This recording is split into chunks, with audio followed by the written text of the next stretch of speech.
you explain the core problem of your research that addresses and why it is significant? The main problem of this research is the negative effects. Because in this generation, each day we become so addicted to the internet that it leads to violence. Number 2, what are the key limitations of your methodology and how did this limitation influence your findings?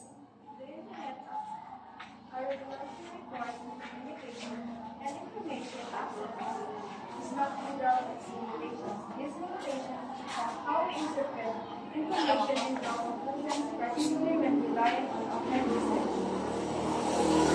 Number 3, how did you ensure the validity and reliability of your data collection methods? Ensuring the validity and reliability of the impact of internet methods is a crucial aspect of research in the internet age. This involves critically evaluating the methodologies used to study internet-related phenomena and the data collected to support these findings. 4, could you elaborate on the statistical analysis you employed and justify your choice of techniques?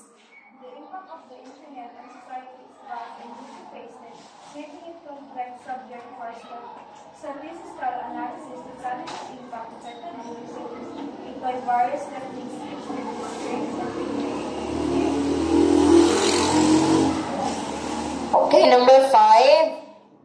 What are the most significant findings of your research and how do they contribute to the existing body of knowledge?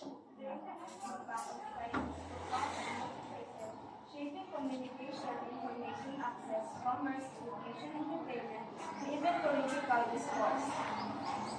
Okay, number 6, did your research uncover any unexpected results and how did you interpret these and what are their implications? The interesting fact has been made real, unexpected results, challenging our initial assumptions about its influence on society. These unexpected findings are often difficult to interpret due to the complexity of the Internet's interpreted effects on various aspects of life. Number 7, what are the practical implications of your findings and how might they be applied in real-world settings? The Internet impact has far-reaching practical implications that can be applied across various real-world settings. These implications span from communicating information, access, education, commerce, healthcare, and more. Okay, number 8, what are the potential limitations or challenges in applying your findings? The Internet impact while transforming faces several limitations and challenges in its application.